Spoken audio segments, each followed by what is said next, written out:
Olá pessoal, tudo jóia? Hoje nós vamos aprender um pouco mais sobre razões trigonométricas no triângulo retângulo. Primeiro, por que razões trigonométricas?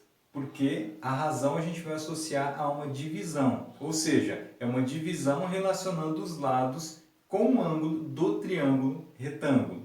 E o que é um triângulo retângulo? É um triângulo que possui um ângulo de 90 graus. E nós vamos representar esse ângulo de 90 graus, que a gente também chama por ângulo reto, esse símbolo aqui, ó, que é um quadrado com um pontinho no centro. Então, nós temos aqui um triângulo retângulo. Vamos lá. Quais são as principais relações ou razões trigonométricas? Seno, cosseno e tangente. Vale ressaltar que aqui eu estou utilizando um ângulo chamado alfa. O que é alfa? É uma letra grega. Geralmente, na matemática, a gente usa uma letra grega para representar ângulos. Então, nesse caso, eu estou considerando aqui um ângulo qualquer e estou chamando de alfa. É como se fosse um x para representar um número. Nesse caso, o alfa está representando um ângulo. Então, olha só. Quais são as relações? Seno, cosseno e tangente. Só que seno do ângulo alfa, cosseno do ângulo alfa e tangente do ângulo alfa. Quem é o seno? Cateto oposto sobre hipotenusa. Quem é o cosseno? Cateto adjacente sobre hipotenusa. E quem é a tangente? Cateto oposto sobre o cateto adjacente. Mas o que é cateto oposto? O que é hipotenusa? O que é cateto adjacente? Vamos lá. Eles são os lados do triângulo retângulo. Como assim? Qual que é o mais fácil para a gente localizar? Primeiro é a hipotenusa. Quem que é a hipotenusa? É o maior lado. Ela é oposta ao ângulo de 90 graus. Então, se a gente analisar, o ângulo de 90 graus está aqui. Quem que é o lado oposto a ele? É o 13. Então, nesse caso, o 13, ele será a hipotenusa, que eu vou representar por H. Agora eu tenho cateto oposto e cateto adjacente. Como que é o mais fácil para eu localizar? Cateto oposto. Por quê? Oposto a quem? Oposto ao ângulo dado. Qual que foi o ângulo dado? Alfa. Então, nesse caso, o oposto a esse ângulo é esse lado, que é quem? O 5. Então, nesse caso, o 5 é o cateto oposto, que eu vou representar por CO. E o outro lado só pode ser o cateto adjacente. Por que adjacente? Porque a gente pensa assim, ó, ele é adjacente ao ângulo dado. Joia? Tudo bem até aí? Agora fica fácil. O que a gente pode fazer? Eu quero encontrar seno, cosseno e tangente de alfa nesse triângulo. Então, quem que é o seno? É o cateto oposto sobre a hipotenusa. Agora eu observo aqui, quem que é o meu cateto oposto?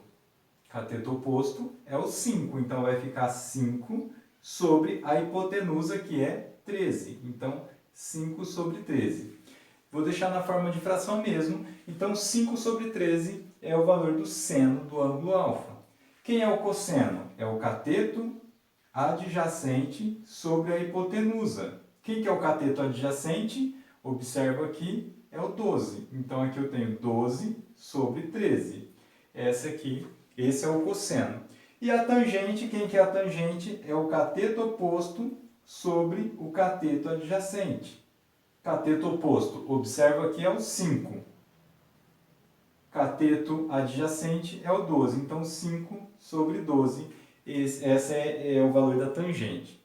Bom, só tome cuidado porque nem sempre o triângulo estará nessa posição, ou o ângulo dado vai ser esse. Mas se você seguir essa regrinha aqui, hipotenusa oposto ao ângulo de 90, cateto oposto oposto ao ângulo, e cateto adjacente ao outro lado que restou, não tem erro. Porque se eu tivesse o ângulo nessa posição, o meu cateto oposto seria esse lado aqui, porque é oposto ao ângulo, beleza?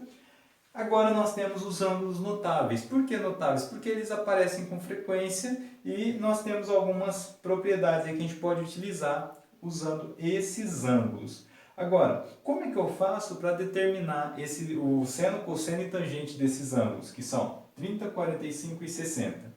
Simples. Seno e cosseno, moleza. Basta eu repetir, ó, 2 no seno e cosseno de 30, 45 e 60. Vou colocar um tracinho aqui, por quê? Porque será uma fração. E agora o que eu faço? Eu venho na sequência. O seno, eu coloco no numerador 1, 2, 3. E o cosseno eu venho na ordem decrescente. 3, 2, 1. O que eu faço agora? Aplico a raiz quadrada no numerador apenas. Então, olha só. Raiz quadrada no numerador. Por que eu não coloquei no 1? Porque a raiz quadrada de 1 fica 1 mesmo.